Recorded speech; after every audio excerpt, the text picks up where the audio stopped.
something bad to us, we are going to do things to you that have never been done before.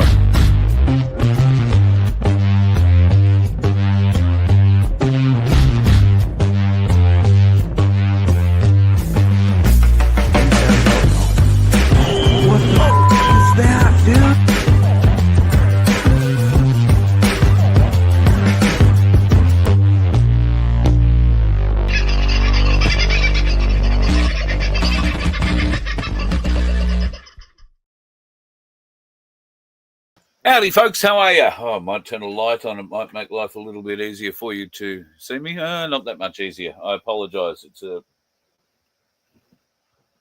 There's not too much I can do about it at this juncture. I'm sorry. So lighting is what it is.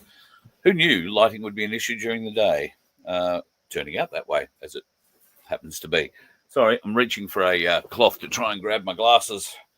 I plonked them on my face just at the last moment and discovered I can't see through them, which makes it a little difficult. How's your Saturday morning going? You're pushing along all right? I trust you're doing all right. Thank you to everybody who's contacted me over the last 24 hours or so regarding Josie. I appreciate your thoughts. David Hurley's, that fuckwit is fired up again, but we won't bother getting into that. It is to be expected from low-life reptilian type brains, so let them have their bit of fun. It doesn't worry me terribly much. We're waiting for Michael Engerman to join us this morning from Ainslie Bullion, so we can have a little bit of a discussion about what's happening in the world of gold and silver prices. I guess to kick it all off, Michael's just at work. He's not actually at a cricket game this morning, so I mucked that up, but he will be joining us in the not too distant future, or at least that's the hope. I just want to have a bit of a look here at some of the things that we will be discussing today. Now, obviously, we've talked the price of gold and silver pretty over the last few weeks, but if you look at these prices now, gold is back down under $4,000 an ounce, and silver is still holding relatively strongly against the lifts that it did have at $46.81 at the moment. The metal that most people don't look at and probably should be looking a little closer at is platinum. And you can see the spot rate for that is $1,456.84 at the moment. There have been some really good gains for people who've been playing in platinum. And by playing, I mean what they're doing is riding the market. And I was hoping to be able to talk to Michael a little bit more about one of those options for people who invest in the gold and silver markets. What it tends to do is you invest your money in, let's say, silver. When the price of silver goes up, you sell all your silver and you make a profit. You transfer all that into gold. And then you wait for gold to go up. If gold doesn't go up, it will potentially drop a little bit. So you hang on to it. Well, there's a big science to it. I'm not going to go into it, but you've got to basically ride the market. You keep watching it and you buy and sell almost on a daily basis, and you can turn a bit of profit out of it. But once again, it's one of those sort of trader jobs, and I don't know if that's the kind of thing you're into. It's not something I could do and sit there and look at the grey line all day, every day. However, that could become pretty interesting in the not too distant future, given there are quite significant moves afoot in the US to restructure the financial system, but to really refinance or restructure the entire financial system of the US, the fiat system. Oh, look out. It's come alive. The American system is keeping itself alive at the moment. It's propping itself up. The fiat system, for all intents and purposes, outside America is dead. The US dollar is worthless outside of America. It is only the American media that are telling Americans, who seem to be believing it, that it's worth something. Anybody who knows anything at all about the markets inside America, if they're living there, will know that outside of America, they are in deep, deep trouble. And in part, it's why we saw a bit of a rise recently in gold and silver prices, because it was those investors that were flocking to the metals market to secure their cash, because there's no point in having it in the market. That's just paper. There's no point having it in the banks. That's just fantasy. If you want to control your wealth, you need to put it in something that you can hang on to, that you can control. And a self-managed super fund is a great way to do that. Freedom Financial Solutions obviously can help you with that, Cass and her team. And a part of that, as part of a self-managed super fund, you will be offered the option to put some or all of your super into gold and silver. And of course, we would recommend that you head to Ainslie to go and do that, but you don't have to. You can go wherever you want. You will get a bit of a discount if you buy through Ainslie. Just use the Voice of Freedom name or my name, and you will get a small discount.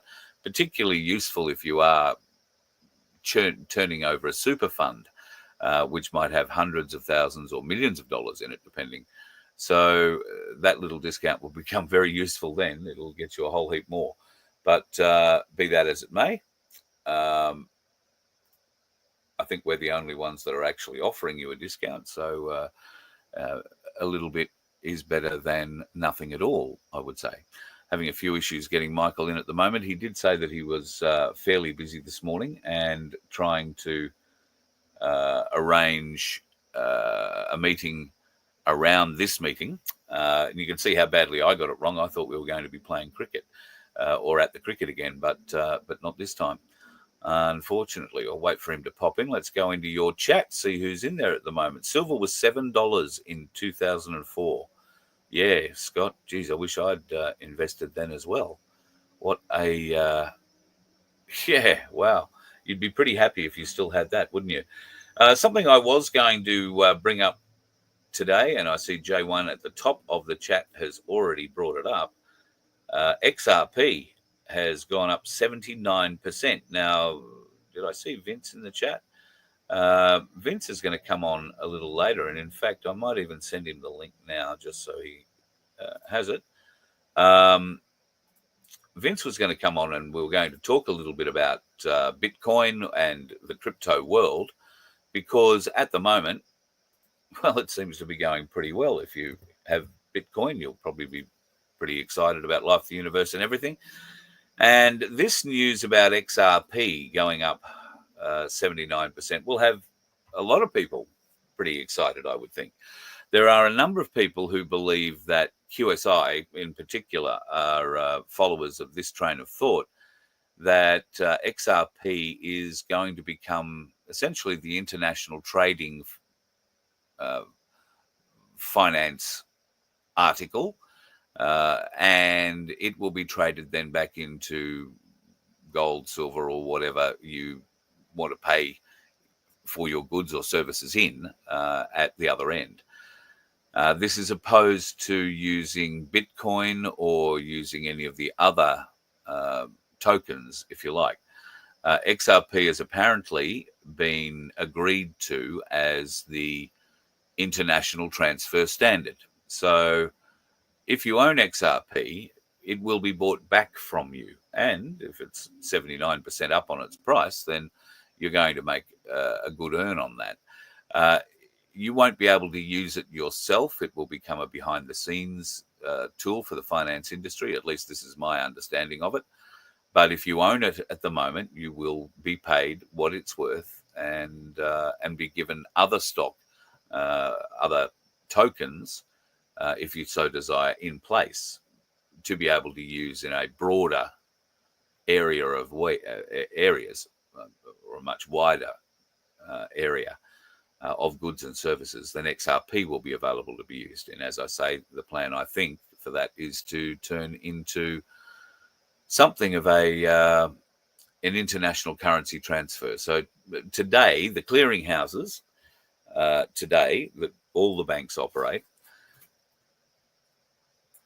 work in a manner where they have to clear the funds in checks and stuff and transfers. And then if it's an international transfer, it has to get transferred into an international finance system, and all the ticks have to be, all the boxes have to be ticked, all the T's dotted, all the I's crossed. And then your money can be sent overseas. Now, there have been some secure payment services that have come into life in the last 10 or 15 years that have been working behind the scenes to help make that happen faster. And you'll be aware of at least one of them if you use online banking apps. That one is called Osco. Osco enables your payment to be pretty much instant into the other person's account. No more 3 to 7 days waiting for the banks to put your money on the short-term money market, along with everybody else's. That means equates to billions of dollars a night. They play that for 2 or 3 days. They keep the profits, and then they deposit your money with nothing extra into your account. That's how the international banking system used to work. Now this will be an instant transaction, is what I'm led to believe. So fingers crossed we can learn a little bit more about that from not just Vince, but others as well. And it looks like Michael is ready to join us. We'll get him in from the office on a Saturday. Michael Engerman, Ainslie Bullion CEO, thank you for joining me on a Saturday. G'day, Carl. Can you hear me okay? Absolutely wonderfully, mate. It's all going really well. Happy Saturday. So working on a Saturday, the cricket obviously not on this weekend then. Rained out. It's a little bit wet here, so been looking at the grass at home, thinking when am I going to be able to get to mow it, because the storms and the beauty of what storms do is everything grows. So but it's continuing into today. So anyway, speaking of things growing, we were pretty excited a couple of weeks ago. The price of silver, the price of gold, the price of platinum were all growing significantly in the lead up to the US presidential election. I don't know what people were expecting post the US presidential election, but I'm not sure that it was exactly what we're seeing now, where those prices have settled somewhat. Gold seems to have dropped under $4,000 an ounce, but silver seems to be holding its value. Yeah, look, they both had a pullback. Obviously silver went up to $52, I think, when we were talking, a couple of weeks ago. So Aussie dollars. But I think equally they've pulled back sort of, similar sort of amounts. The heads that you look at on the graphs, they definitely went up, and then they've, sort of tapered back down. So as I said, a fortnight ago to your listeners, it's never in a straight line. We always have, the ups and the downs with it, but the trend line has been up, and you just have to look at the graphs over a longer period of time to see that we are trending up. And these are the times when it's, the smart ones are looking at going, okay, well, I'm not going to buy the top because I know from a graph point of view it will have a pullback, and that's when I'll jump in and buy, because then it will continue going up. So we expect that will still continue to happen. Obviously, that's not financial advice, but just with everything that's going on, nothing's really changed. Even with the election, the situation is still very much the same. So let's see how that pans out. Are you a bit surprised that the situation, at least outwardly, seems to look the same after the election? No, I think it's just an election, Carl. It's there's obviously the emotion that rides with an election, and the emotion of who's in power at the time. Obviously, there's a bit of time, water to go under the bridge before we really see the difference. Trump doesn't get into power until next year, and we'll see. Crypto is probably a different story, because he's actively pro crypto versus the alternative. So that's probably why crypto is doing what it's doing. But I think look, the bigger picture is that the state of the economy, the state of the world's debt, the way that things are running, I don't think one man is going to be able to change that dramatically, is my view. But I could be wrong. I think there's still an element of we still have to continue to kick the can down the road because of the cost of trying to resurrect this problem. So somebody's mentioned in the chat this morning that XRP is up 79%. Bitcoin is, I think, reaching all-time records on an almost daily basis. There are many other tokens. Somebody said they put everything on Joey Coin and now they're ruined. How do you navigate this crypto market? What's the easiest way for people to begin to play in this area? Well, Well, for one, that there is no easy way because it's incredibly hard at the moment because of what the banks are doing. And we've had our own issues, this week with payment providers, etc. We're getting a solution for that, but there's stories left, right, and centre from nearly everyone in the industry about the pains that we're getting from a crypto point of view with banks. The easiest way for people to get access to this is, I think, obviously, we will absolutely help people get access to crypto if they want to contact us in the office, Monday through Friday. We will absolutely do that. From a point of view of there is still a lot of scams happening out there. Just this past week, we know of people that are trying to get crypto through us. One's asking a few leading questions around the KYC. You soon realise that they're not doing it on behalf of themselves. They're doing it on behalf of others, and others are putting them up to, this. So type of mule action type thing. So Right. there is still a lot of that happening out there. So I think to defend the banks, I think they've got a lot of work in front of them trying to stop this, because a lot of people are getting ripped off and a lot of people are losing money in it. But if legitimately people want to get involved, they can contact us Monday through Friday, and we can let them know how and what the steps are. Obviously, the safest way is to buy the crypto and to put it into storage, so then you don't have to worry about having that crypto on yourself, having to worry about storing it yourself, having to worry about it being hacked by someone else, etc. So that is the best way, but there's lots of alternatives. So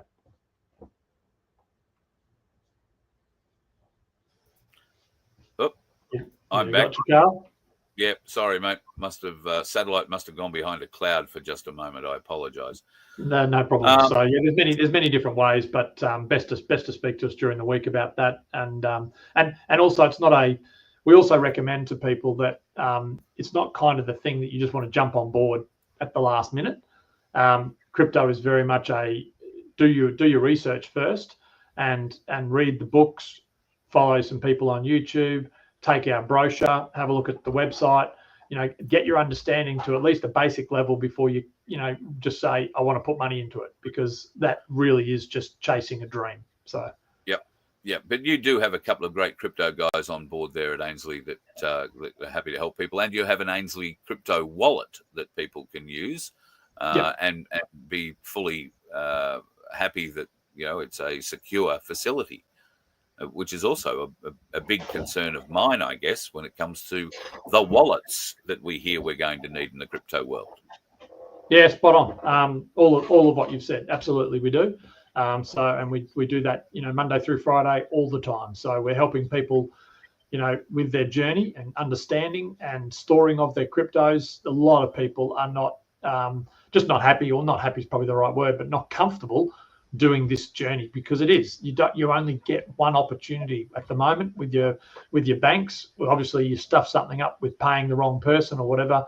Well, under legislation, the banks do the work for you, and they'll end up chasing it, and we'll get that. Most of the time you'll get your money back, but when it comes to crypto, you do something wrong, it's gone, and there's no big brother out there to help you get that crypto back. So it is a very different headspace to be in when you're operating and investing in crypto. But that's not to say that you don't do it. It's just to say that you do your homework and work out who you want to partner with to make sure you do it right.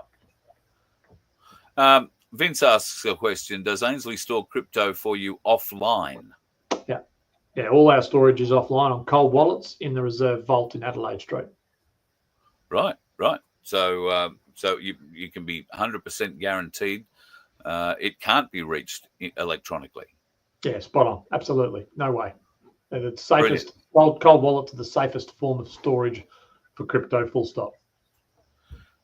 It's also probably the safest way to store any gold or precious metals that you might have as well. And we keep threatening to take people into the vault and show them. Is there a chance we can arrange that? You took the words right out of my mouth, Carl. We keep threatening, and don't we?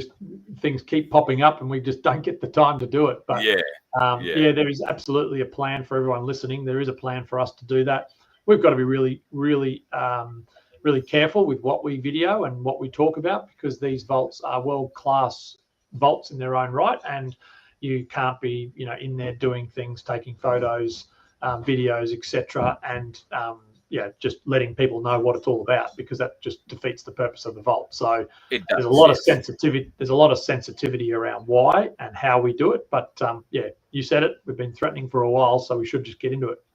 Well, mate, I'm happy. I think I've been lucky enough to be in the vault a couple of times, and I'm sure that we can show a couple of closed doors and a couple of big keys and a few heavily bolted doors. It'll all work out.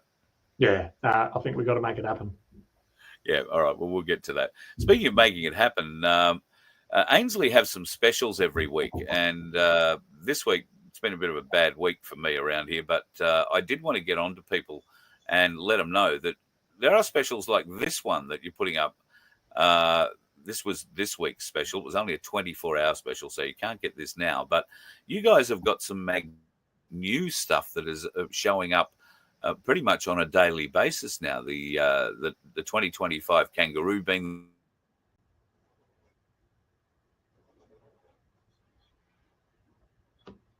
I've lost you again, Carl. Can't hear you, but you might. You've got on your... that cloud.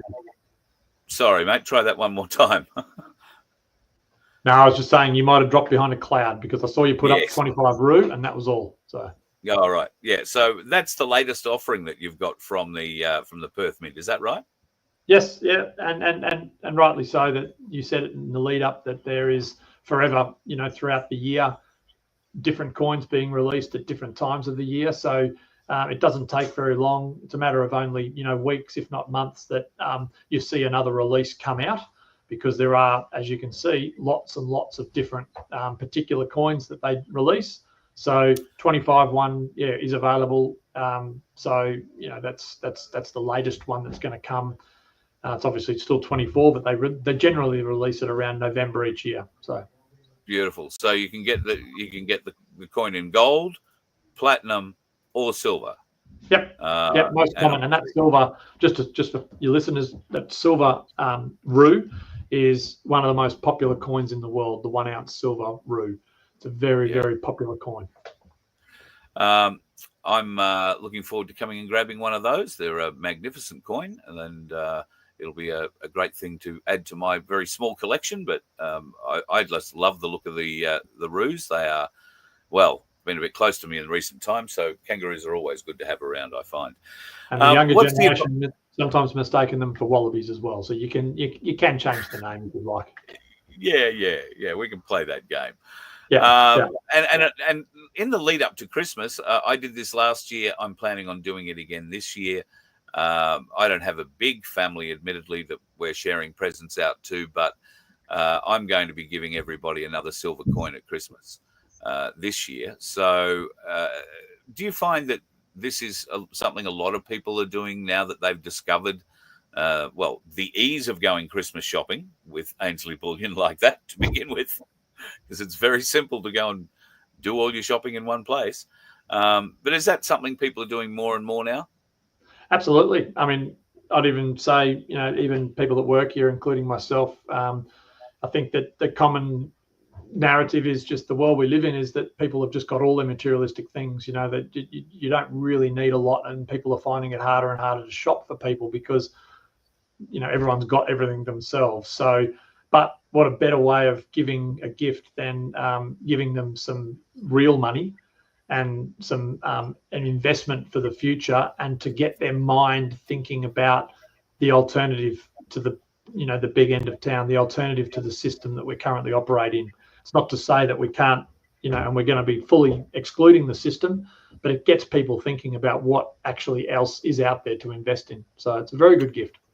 Yep, and like you say, it is usable in the current system today. There'll be somebody watching the show right now, Pete from Pinnaroo, who is forever using either silver or a combination of cash and silver to buy things he requires for his property, including feed for animals and the animals themselves. So there are plenty of people out there willing to trade silver and a bit of cash. Well, it's legal tender, and you just need two parties, don't you? So well and good having it yourself, but you need to have someone on the other side that's willing to take it. And if you've got that willing party that understands it and understands what it is and the value, absolutely, it's legal. It can be done that way. No problems. You guys are, well, not continually, but more and more you guys are on the road doing road shows around the place. Dubbo was one last week that Paul went down to. Yep. We've got another one coming up in December in Mount Gambier as part of the 832 get-together that I'll be down there for that. What's the advice as we get towards the end of this year for people who are either just dipping their toe into the market or indeed have been in the market for a while and are looking for 2025 to maybe bring them some new wealth?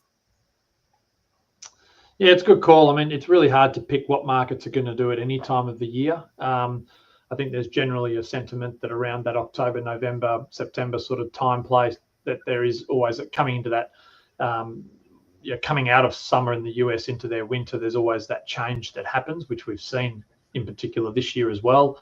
But otherwise trying to pick times of the year is difficult. But I would say that if people are looking for that, well, 25 it's going to be a new year. We're finishing 24.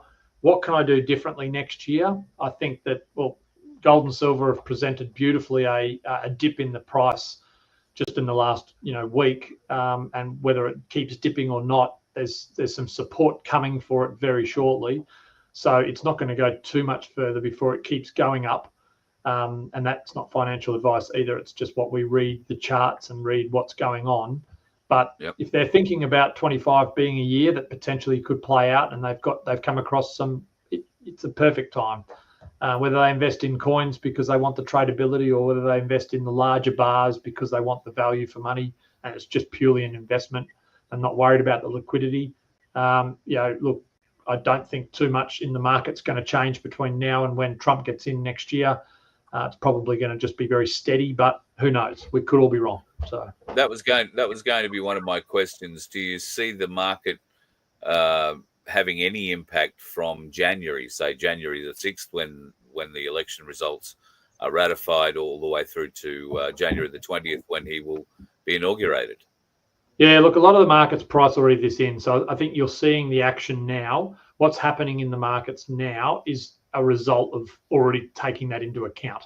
So markets don't typically wait until the interest rate is changed or the president is put into official office for a change to automatically just go bang, now it's going to change. So you typically see that with interest rates. We have the moment that in Australia everyone talks up, the interest rate movement up or down, markets start to gyrate. Then they go back and forth and they work out what they're going to do, so that when the interest rate actually happens, if it does do what they said it's going to do, there's no change in the market. I think that's what's happening now with the US. We know that President Trump's going to be next in line. We know that he's going to be in January. That's why you're seeing all this market movement around us now, so that when January comes, unless he comes out and says some big things post-January with regards to changes to the way that the country's being run, I think those things that he's saying now are already being priced in. Would that be the way the country's being run financially, like the financial system potentially being altered in some way? Yeah, well, he's already making comments about that now, isn't he? So, yes, those are absolutely some of the reasons as to why we're seeing some of the markets react the way they are. Commentators are coming out and saying some pretty strong words around things. It's generally what happens every time an election happens. One of the guys in the office here was telling me the other day that if you go back in history, since the inception of crypto, nearly every single US election, so every 4 years, crypto goes up at the time of the election. So read with what you will out of that, but it just says to you that I think that there are things that are occurring all the time that the market takes into account, and what happens post January is any one of our guesses, I think. Yeah. All right. Well, I'll let you go back to your work. You're clearly doing it hard. You're in on a Saturday, so I don't want to keep you away from the family longer than it needs to be. Thank you very much for taking some time this morning, though, and bringing us up to date. Have you got a heads up for the special for next week? No, you'd literally, that special is something that there's a team of people here. They literally, the morning of, a few messages in Telegram go back and forth amongst themselves, and they're like, "What do we do?" Because it's really it's not about moving product, as you know. Silver and gold, they're not tomatoes, they're not bananas, they're not avocados. They don't go off. So there's no real reason for us to have to, put them on special to move them. But it's more about just a customer centered initiative. It's a bit of awareness for us. What that product is each week is really last minute, and I could tell you now, and it could be completely wrong. So, yeah, but equally, if you've got customers that are online that say, "Oh, we'd love to see a special on particularly this product or that product or whatever it is," get them to send in some information, because we can always take that as thought as well. Beautiful. And one of those products might be, trying to get it into picture, the Byron bulbs, of which I'm trying to show you some. That's a roll of them, and being used extensively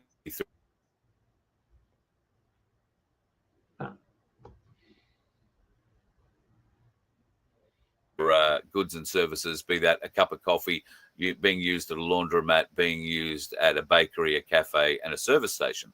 So it's spreading. It's getting out further and further afield. Yeah, absolutely. It's good to see, and I think it will just only continue in the world we live in. So, very good. Brilliant. Thanks, Michael.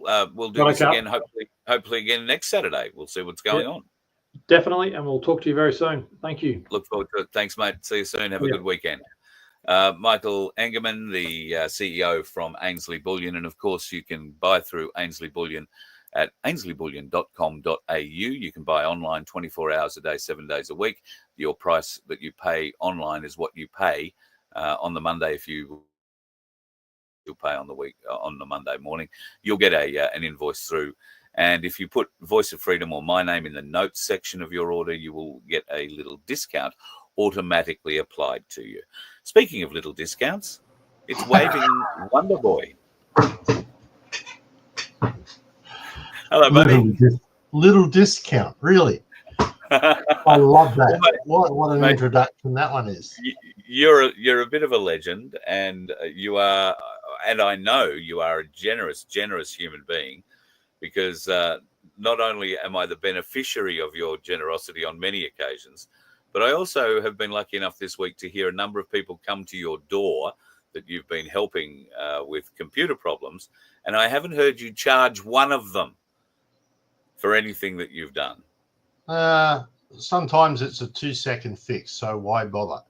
It's better to just give out the good vibe, right? So now it was interesting that Ainslie talked about putting all their stuff in cold storage and their cryptos in cold storage. So if there's anybody out there who's looking to invest in some crypto, I would say contact Ainslie. If you're new, they will guide you. They will take you through it. I've been watching the guys who run the crypto newsletter, etc., from Ainslie. Very impressed with their information and what they do. So in that respect, if you're new, you're not sure what to do, you're not an old hat like me, and I should have an old hat on my head, but contact Ainslie and have a look. There is some advantages out there, but understand it is a very fast moving market. It can go up just as quickly as it can go down. All right, so as things go, they call that volatile, don't they? Yes, it's very volatile, very fast moving, and very difficult to predict. To some degree. You have to spend a lot of time in crypto to start to get a real good feel of it. Like the 4-year cycle that Michael was talking about, that happens around every election time in the US, but it's actually caused by other things as well. But that 4-year cycle's been fairly consistent, running for the last 3 cycles, so since crypto started. So we know that we're in a bull cycle now, and we know it's going to go up, right? How much? That's dependent. But even right now, right as we speak, crypto has just hit 91,000. Hang on a minute, 91,125 US. Bitcoin. That's Bitcoin, right? Which happens to equate to 141,166 Australian. Which is a bit better than a kilo of gold. Yeah, just a little, right? It's about $40,000 better than a kilo of gold. It's a pity I don't have a Bitcoin. It's a great pity I don't have. I don't even have a bit of a Bitcoin. I don't have a 15th of a Bitcoin. Yeah, well, I've got a little bit of a Bitcoin, but unfortunately I had to sell some of that to pay for a solar system because electricity bills are so damn bloody expensive. Oh, really? But South Australia has got the most highest electricity in the world, pal. But you've got the Tesla batteries, which you're now about to pay $1 billion for because Tesla is selling them to you. They'll keep maintaining them. But you've also got the other battery system that they've put up in Broken Hill, which is, I guess, not South Australia, but it may as well be. It's on the border. Yeah. And the power that Broken Hill mostly gets comes from South Australia, except at the moment because 7 towers fell over and nobody in Broken Hill got power for days and days and days and days and days. Your renewables in South Australia, you have the highest amount of renewable energy systems in Australia and the most recovered energy. And what are you saying about your power bills? Well, my last power bill for a quarter was $1,500. Wow. Yeah, it was nice, not. But then, you know, I am a computer tech and I do have computers running pretty much all the time. So that does have that part to it. But how much does a computer draw? I mean, I've got a laptop and a screen, a separate screen running. How much is that seriously going to draw? Yeah. Depends You've on probably the got screen, a fridge and a freezer. A fridge and a freezer. Do you run air conditioning? Well, the kids do. I don't. My office doesn't have it, but the kids, I don't think they're, you know, maybe it's because when we were kids, we used to go out in the sun and the cold and our body got used to the major shifts. Nowadays, today they're weak. Kids today are weak. Settle down, boy. Settle down. But it is the truth. They can't work unless it's cool. In fact, we've had a bit of an interesting thing here with some people over the last couple of days who've come to stay on the property, and they've been sharing the power load coming off somebody else's solar. And at night, all of a sudden, this generator is firing up, and the owners are a bit concerned, saying, "Oh, you know, we've never heard the generator fire up before. What's going on there? You know, how come we?" Well, you know, you've plugged in an extra fridge, an extra air conditioner, and extra lights in the caravan that you plonked on beside your block, and you let them plug in. Well, that's the kind of thing that happens. You're drawing a little bit more. And particularly, I think, as the folks who were staying in the caravan come from down south, the humidity in the last week or so around here has been even nasty by Queenslanders' standards. So anybody who's come up from down south will have been wanting to live in the air conditioning rather than step outside and walk around in it. So, or in the humidity. So that's the other thing, you know, solar is great until you turn air conditioning. Yeah. Most amount of power out of the grid. Yep, that's true. Well, the system, I've already got solar on the roof. I'm just extending it and putting a battery in, a 13.8 kilowatt battery. That should see us through for most of the night. Like today, we'll use a bit of power. We've got a temperature 38 today here. True. Yep. Yeah, so we're hitting 100 Fahrenheit for us old folks. So, well, but we're not getting that high. We'll be in the early 30s, but the humidity is very high. We had a phenomenal storm here last night that went for maybe 4 or 5 hours, and it bucketed rain. We had rain coming down from 8 o'clock last night, teeming to a point you couldn't see the road in front of you. I couldn't hear myself think inside the bus. I couldn't turn the volume up on the speakers in here to hear what was on the telly or on the computer that I was watching. That's how bad and loud the rain was. Phenomenal rain last night, but really good to get the grass growing and all the other bits and pieces around here. And there is a lot of people who need the rain, not necessarily just around this area, but I'm sure there are other parts of Queensland that are getting it at the moment too. And it's badly needed. So with a bit of luck, it'll help the crops for the new year as well, help finish those ones up. So we've had a week of Donald Trump setting up his new cabinet and getting some of those members aligned, Vince. I've got to say, I don't particularly disagree with any of the choices that he's made so far. I think RFK Jr. will be a great man to stick in charge of the Federal Drug Administration, the CDC, and all the health professionals in America who lied to the people of America about the spicy cough. I think he's an inspired choice for that.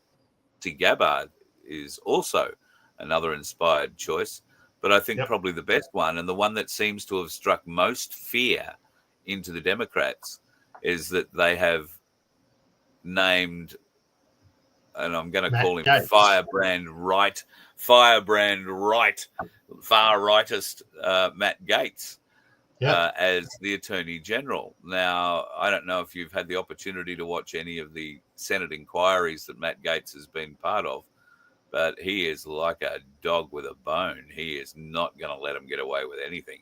And I think the reaction that we've seen from the media, the mainstream paid-for media, and, of course, the leftists that are installed in various power pockets around America still, are screaming that Matt Gaetz cannot be allowed to be the Attorney General. What do you think? Well, I think they've got more than a bigger problem than that. Even if they don't get Matt Gaetz in, the number 2 and the number 3 are both mega lawyers that defended Trump through all his trials. They're coming in as number 2 and number 3.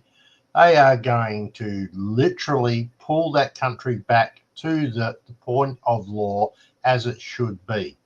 That doesn't mean they're going to go chasing them, although I think some people need to be chased, right? But it's going to be brought back to the right side instead of the woke agenda and we will criminalize somebody for the hell of it, right? You actually have to break the law to be charged. So that'll be interesting. Tulsi Gabbard, I love that move. That's brilliant. Right. Inspired. I don't know the Rubio for the state. I don't know who he is. He ran against. He's well loved, I think, in Florida, and although not well loved enough to get re-elected, he was a strong but fair opponent of Trump's, but did support Trump on many occasions as well. So I'm not surprised that he's been put up. He will give both sides of the argument and give them both sides honestly. So I think that's not such a bad appointment either. Chris, has the disinformation bill been stopped? At this point, no is the answer. Yes. Yes, is the answer? Yes, it has. Oh, has it? As of this morning, it has come through that. Hang on, let me pull it up. I literally had it here half a minute ago. All right, so Fatima Payman has confirmed that she will vote no. Right, and we have a confirmation from Senator Lambie, who is also voting no. Okay. That's it. So game over. That should give us 6 then, and that's what we need, yeah? Yep. So, yes. So providing they don't do a double take and a turnabout and get bribed, which I don't believe Fatima will do. I think she's full on, from her little speech, she's full on definitely no. Lambie. Well, after the Labor Party kicked her out. Yeah, well, that's true too. All right. So, as for David Van and Linda Thorpe, anybody's call at this stage. But we have enough to say that it's getting killed. But that doesn't mean that we stop. No. We keep pushing forward until such time as the no vote goes across the floor. Yeah, Right. it's got to go back to the Senate and be voted on the floor. Yep. I guess we will see what comes out of that. Jackie Lambie is a muppet, says Sandy. Well, she's been open to negotiations, let's call it, in the past, and she's negotiated very well for herself without much of a mind for the Australian people. She may have done some reasonable negotiation for certain people in Tasmania or certain corporations in Tasmania, but beyond that, this would, I would say, be one of the very first things she's done for all Australians, and it's bloody good that she has. In her letter, she comments about the fact that they got heaps and heaps and heaps of phone calls. Her and her staff have been poring over the 70 pages of legislation and found lots of areas that she just didn't agree with. Right? Whether that's she didn't agree with them because they were weak or whether they weren't strong enough, that's another question. But the point was she didn't agree with them, and she's listening to what the people have said, so she's not going to vote for it. So I'll give her kudos on that. At least she looked into it, and she looked into it well. So, well, yeah, and Payman was never going to be a big friend of Labor after what they did to her, kicking her out and throwing her from the party. She's gone and set up her own little freedom movement party over there, and I'll be honest, I don't know whether or not West Australians have cottoned onto it or not yet. I really do hope they get behind her. Yeah, indeed. It looks like here she's at least standing up for the people, and that may be quite the reason why she's not with the Labor Party. Forget what they told you the reason was. It probably had something to do with her wanting to do the right thing by the people. She went against party politics. Let's be fair. She said, no, I'm crossing the floor here. And they said, no, you're not. Yes, I am. No, you're not. You're out. See ya. Yep. Going to be how it works. Yeah. Yep, absolutely how it works. So some other really interesting things have been posted this week out of Senate estimates. Now, these are recent hearings that a variety of senators have been involved in. I've been catching up with Senator Fawcett, who is an ex-fighter pilot, test pilot, and was involved with what he calls actual engineering and real science while he was involved in his Air Force days. He has been grilling the CSIRO this week, asking all sorts of interesting questions about the data that they provide. Senator Roberts has been back onto the CSIRO as well, who I can only describe as a bunch of smug bastards who feel that they don't have to answer Senate estimates questions if they've provided a private briefing to a senator sometime in the past. We've already spoken to you about that, Senator. We can't bang it into your head. We can't make you any smarter. If you can't understand what we're telling you, then you're the idiot. That is essentially what the head of the CSIRO said to Senator Roberts and many other senators during this estimates thing recently. It is disgusting that this human being getting paid $1,049,000 a year to as ostensibly ring other global agencies and say, what are you telling your government? We'll tell ours the same. That's essentially what they've been shown to be doing. There is very little science. A couple of guys in America. Yeah. Know a couple of guys in America called Vivek and Elon. Maybe we should import them over here for a while. Wouldn't that be magnificent? Well, there's an argument for Australia being the 51st state. We won't have to import them. It'll just happen. But, yeah, I think we're a long way off that. If that happens, then, I don't know, Ricardo's going to have to become governor because he's not going to be prime minister.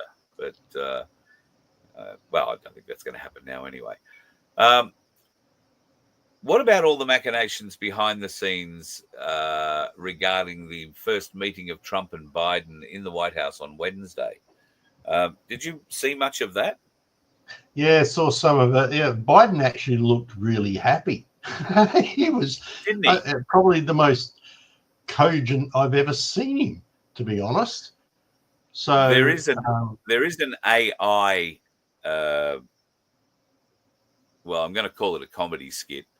There is an AI comedy skit that I found out this morning, and I just haven't had time to load it up for you, where it is a phone conversation between Obama and Biden after Trump has been there on last Wednesday for the account, and Biden is Obama essentially says, "You know what you've done now, Joe," and Joe said, "Look, mate, I know what I've been doing this whole time." I won't paraphrase it. Go and find it. It's very funny, but it is an AI generated comedy skit. But the voices are very, very good. Very, very good. So dig that one out. I've seen. Well, actually, that raises back into crypto. Sorry, but I've seen a few AIs out there of Trump and promoting his gold dollar bullshit. All right. Yep. But it's AI generated. And if you want to know, people, if you're looking for it, watch the lips. There is a miscellaneous movement in the lips because it's not worded properly or pronounced properly. So it's not. Just be aware the of lips that. are saying one thing, the voice is saying something completely different. It's like No, watching a they've very actually badly got the overdubbed lips in Chinese. sync. They've actually got the lips in sync, but it's the way it phrases it. Like there's a little curl up on the top of the lip that happens that shouldn't be happening. Right? There's I just haven't seen some those things ones. like that when you're looking and watching those things. So I haven't seen those ones, but as I said before, be aware, AI is out there everywhere. Yep. So if you're interested in doing crypto and you're not good at it or you don't know much about it, go to Ainslie. All right? They know what they're talking about. So Get just yourself another a plug crypto for wallet. Michael. Michael, this is 2 silver coins you now owe me. Oh, sorry. We've got to place an order for Christmas, actually. Yeah, well, you never know. You might get one from me yet. You've been a good boy. You've been a good boy, Santa said. So, right. Yeah, you've spoken to the wrong Santa. Okay.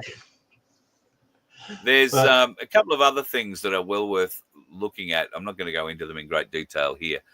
But if you are going on a long drive, if you're going out to mow the lawns, if you're going out to do something, you can listen to some of this Senate estimate stuff. I would highly recommend that you listen to the Liberal Senator from South Australia, Fawcett's inquiries of the CSIRO.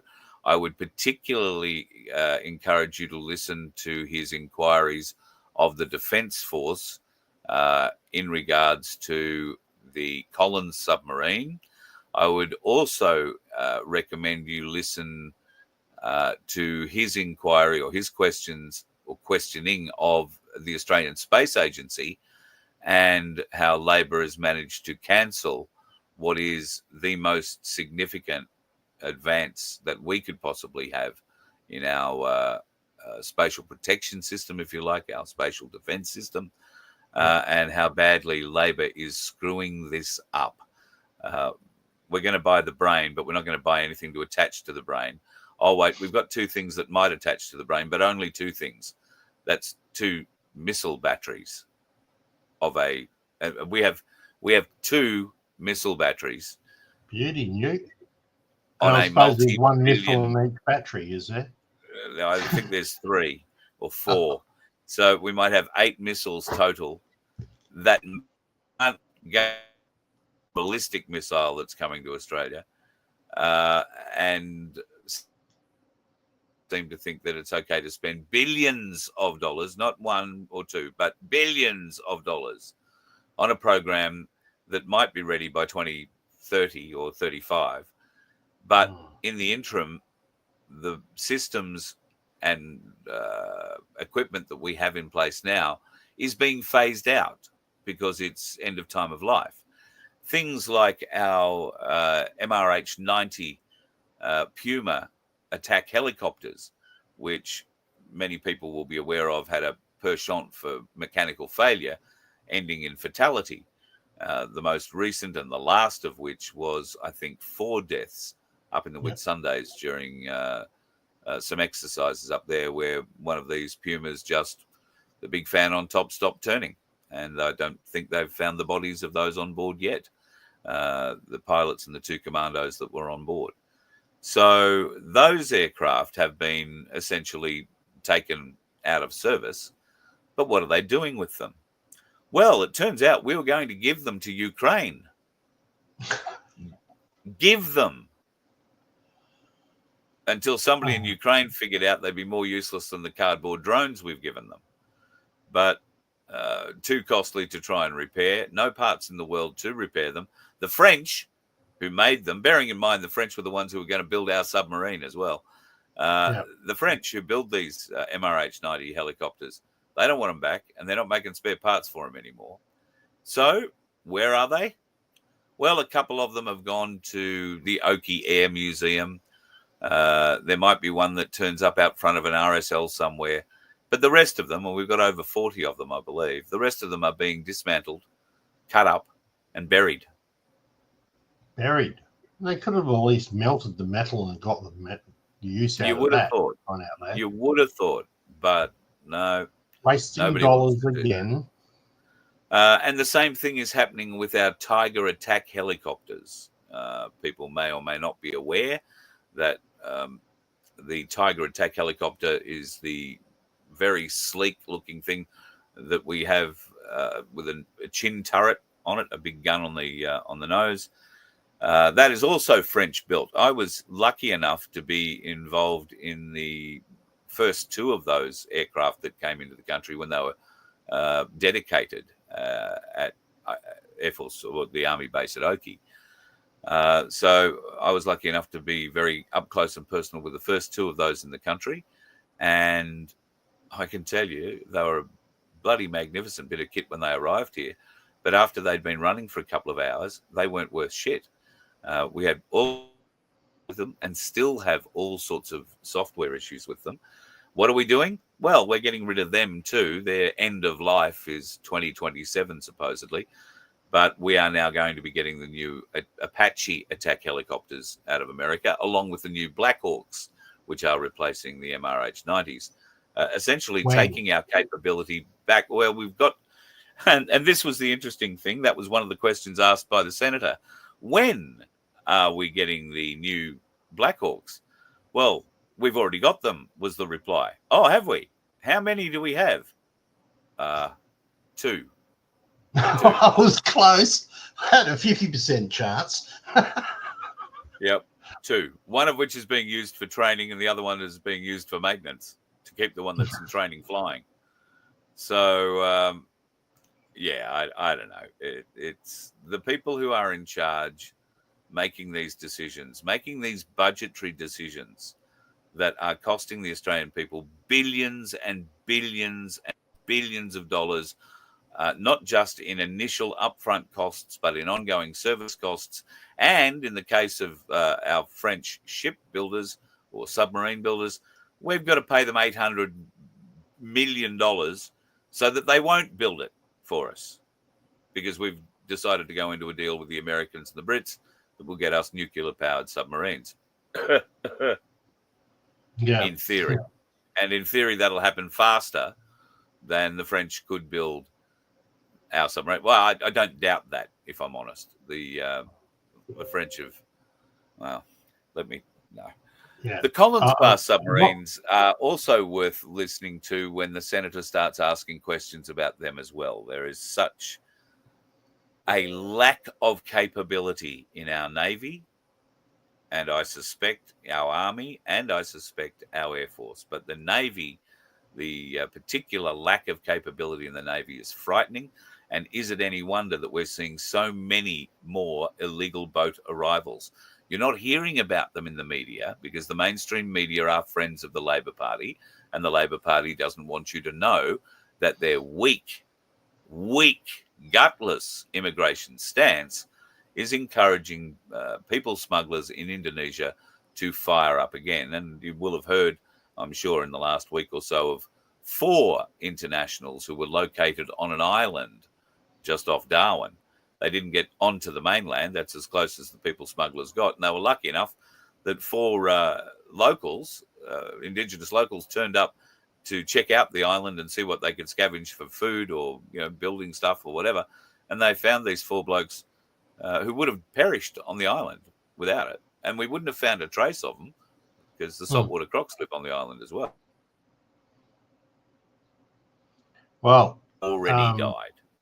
How many boats crossing that ocean? Because we don't have our own navy on that sea. We don't have our own air force or border security flying over those areas nearly as much as they used to. How many more people are going to die? All because of the inability and the weakness of this Labor government, Albo Sleazy and co., who are not stupid people. And I wish people would just stop believing that they are. These people, like Albanese and his government, are doing this to us deliberately. They are doing this to Australia deliberately. They are not imbeciles.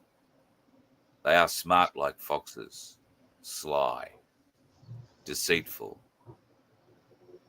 And we have to get rid of them. All of them. Don't care what flavour of politics they come from. Get rid of all of them.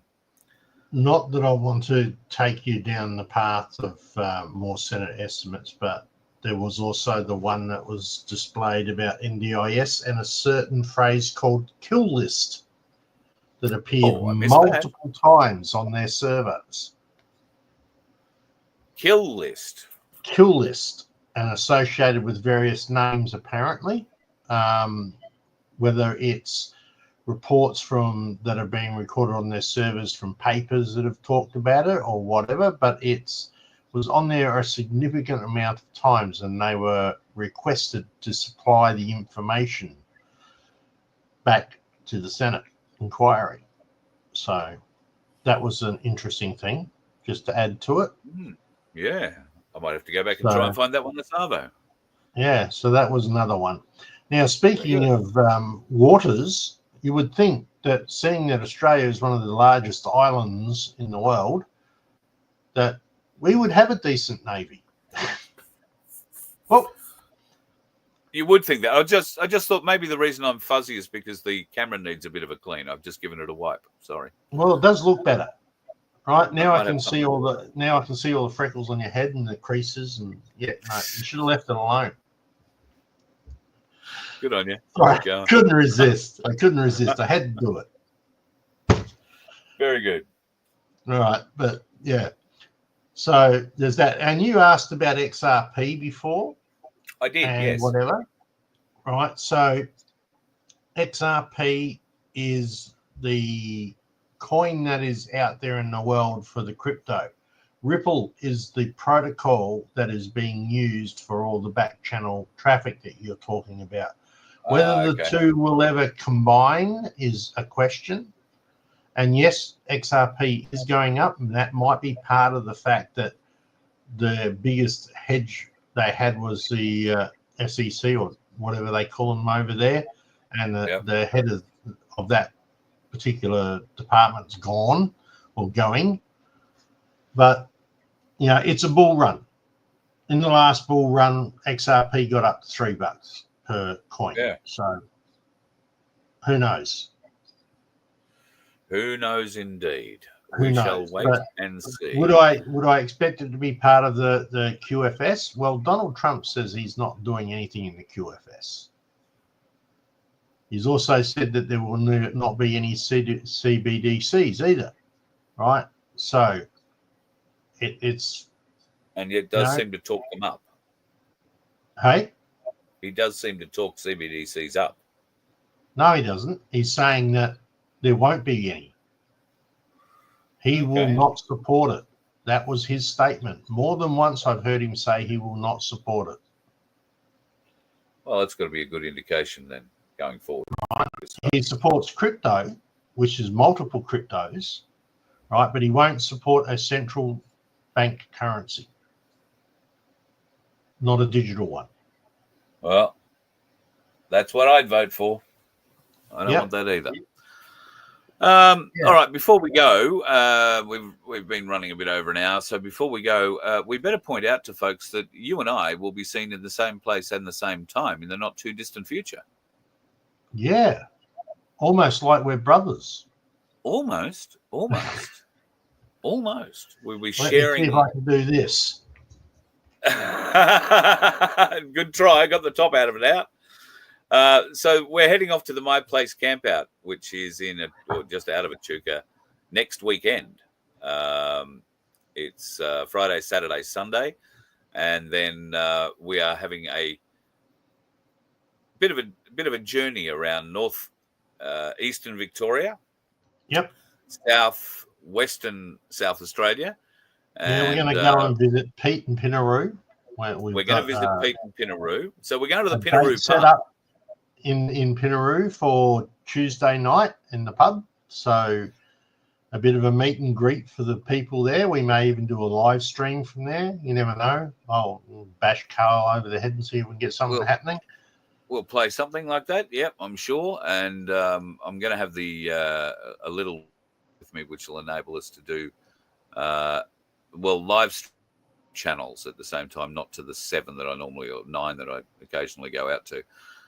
So you'll only really see that stuff on the VOF channel and on the Rumble channel, unless we figure out something else with the laptop. But we'll play around with that, make it happen. But yeah, Pinaroo, which is on the Victorian South Australian border, if you like, the northern part of the border.